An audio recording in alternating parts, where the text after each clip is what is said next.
Hello বন্ধুরা, কেমন আছো তোমরা সবাই? আশা করি খুব ভালো আছো, আর আমিও খুব ভালো আছি। টিয়ানি 2.0-তে আবার একটা নতুন ভিডিওর সঙ্গে তোমাদের সবাইকে স্বাগত জানাই।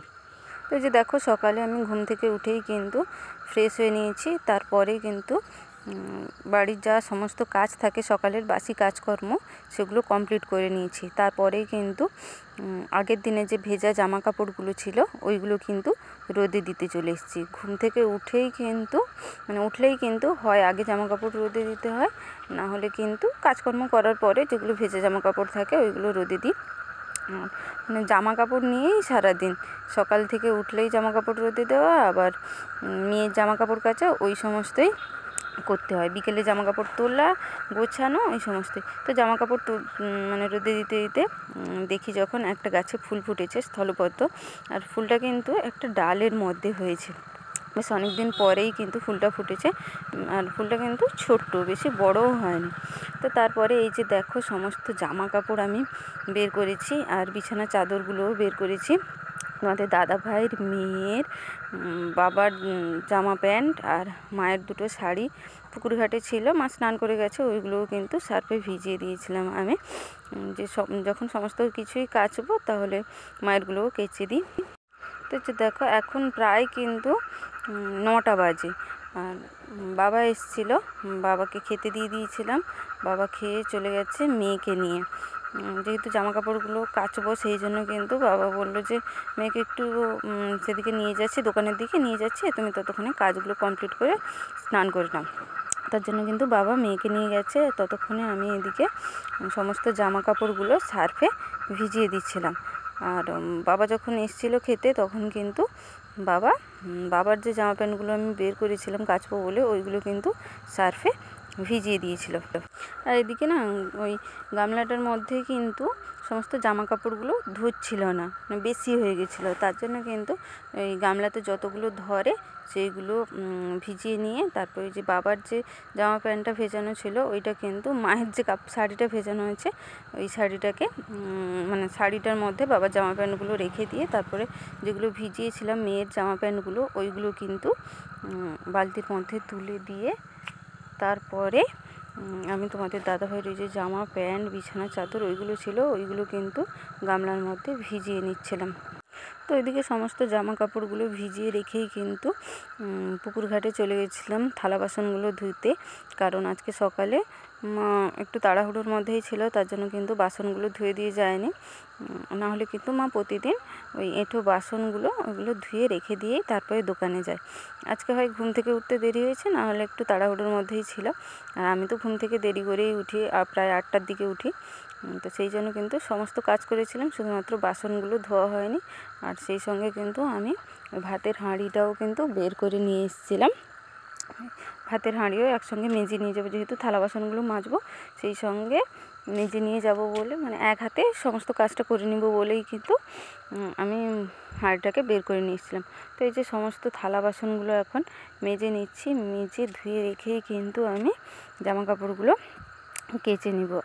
ছোটোবেলায় যখন আমরা অ আ শিখেছিলাম, তখন কিন্তু আমরা যেমন অতে অজগর আসছে তেড়ে, আয়ে আমটি আমি খাবো পেড়ে, সেই রকমই কিন্তু আমরা সবাই শিখেছিলাম ধতে ধোপা কেমন কাপড় কাচে। তো আজকে বাড়ির সবাই মিলে আমাকে ধোপাই বানিয়ে দিয়েছে। কারণ সবার জামা কাপড়, তোমাদের দাদা ভাইয়ের, মেয়ের, আমার, মায়ের, বাবার, তারপরে বিছানার চাদর, সমস্ত কিছু, 2টো গামলা আর একটা বালতি, এত বড় বালতি, তো 3টে জিনিসে ভর্তি পুরো। এতগুলো জামা কাপড় কাচবো আমি।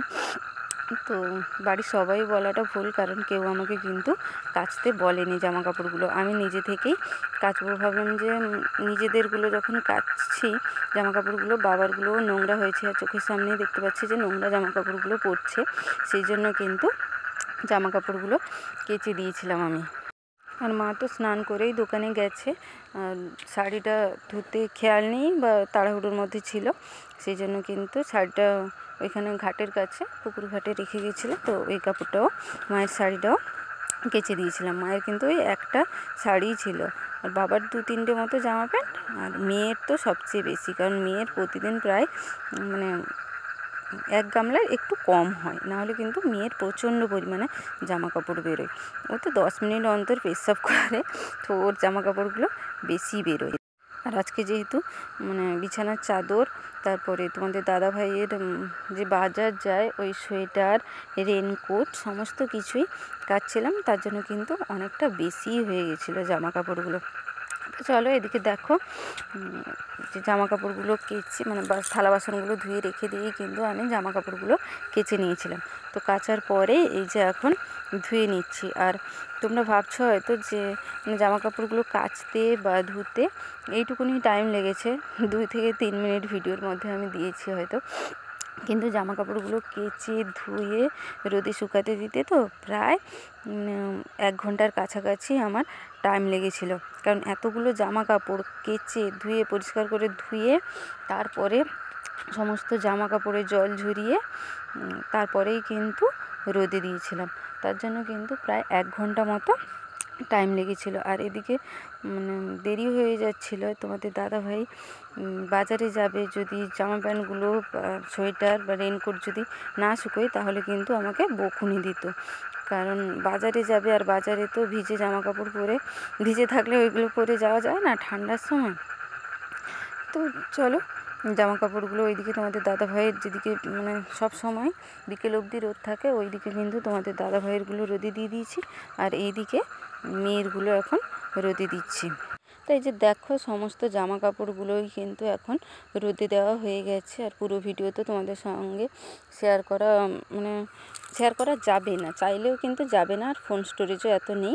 এই যে দেখো পুরো যেন প্যান্ডেল হয়েছে। আর এদিকে মা কিন্তু পেঁয়াজের দোকানে যেহেতু পেঁয়াজ থাকে, তো পেঁয়াজের বস্তাটা কিন্তু রোদে দিয়ে গেছে। এটা কাঁচা পেঁয়াজ ছিল, সেই জন্য যখন মা খেতে এসেছিলো রোদে পেঁয়াজটা দিয়ে গেছিলো।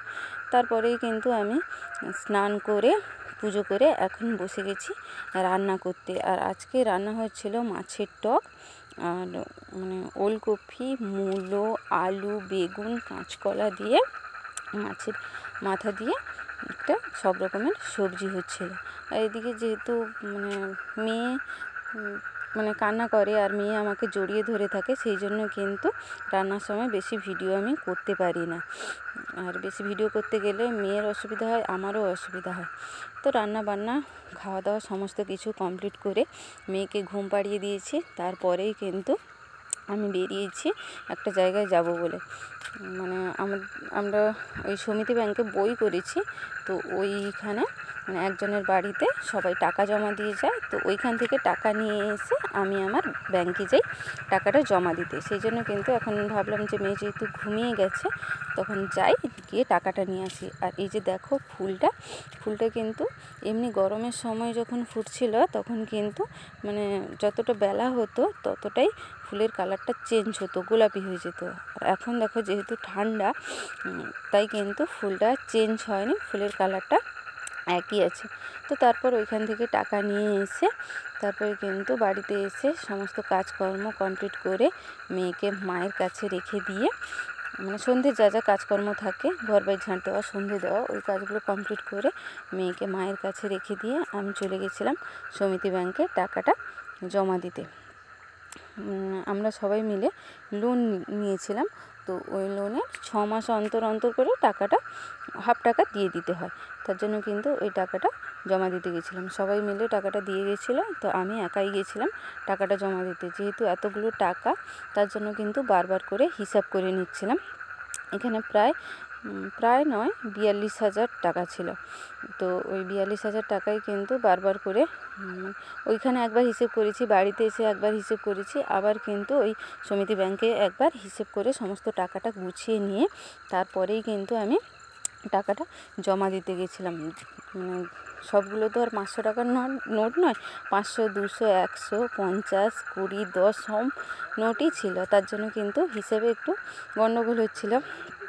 তো তারপরে কিন্তু সমস্ত টাকাগুলো হিসেব করেই আমি টাকাগুলো জমা দিয়ে নিয়েছিলাম।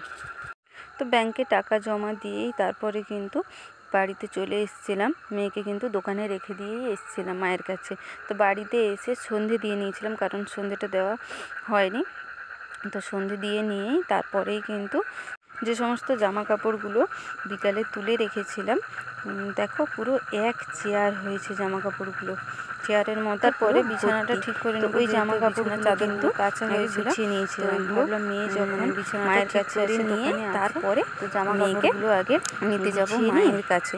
কিন্তু মানে ওইগুলো গোছাতেই কিন্তু মা এসেছিল, মা এসে মেয়েকে দিয়ে গেছিলো। জামা কাপড়গুলো গোছানোর সময় যেহেতু মেয়ে চলে এসেছিলো, মানে মা মেয়েকে দিয়ে গেছিলো, কারণ ওইখানে ঠান্ডা লাগছিল প্রচণ্ড পরিমাণে, সেই জন্য কিন্তু মা মেয়েকে দিয়ে গেছিলো। তো জামা কাপড়গুলো গোছাচ্ছিলাম, তো তার জন্য কিন্তু প্রচণ্ড পরিমাণে অসুবিধাই হচ্ছিলো। তো মেয়েকে কিন্তু মানে জুতো টুতো পরিয়ে ওকে নিচে নামিয়ে দিয়েছি, ও নিচেই ঘুরছে, আর আমি এখানে দাঁড়িয়ে কিন্তু কাজগুলো করেছি। আর বাইরের দিকে দরজাটাও লাগিয়ে দিয়েছি যাতে ও বাইরে বেরিয়ে যেতে না পারে। তো এই যে দেখো সমস্ত জামা কাপড়গুলো কিন্তু এক এক করে গুছিয়ে নিচ্ছি, আর মানে যার জামা কাপড় যেদিকে থাকে ওই দিকে কিন্তু গুছিয়ে রেখে দিয়ে চলে এসেছিলাম।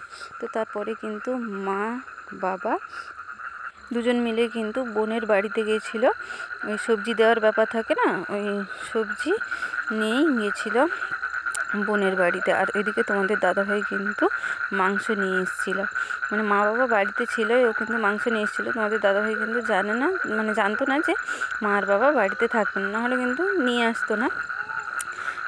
তো তোমাদের দাদাভাই বললো যে রুটি আর মাংস খাবে, তার জন্য আগে রুটিটা করে নিয়েছি, তারপরেই কিন্তু মাংসটা রান্না করছি। আর মেয়ে কিন্তু তোমাদের দাদাভাইয়ের কাছে আছে। আর তো কষানো হয়ে গেছে মাংসটা। তো কষা মাংস তোমাদের দাদাভাই খেতে ভালোবাসে, তার জন্যই কিন্তু কষা মাংসটা বের করে নিচ্ছিলাম।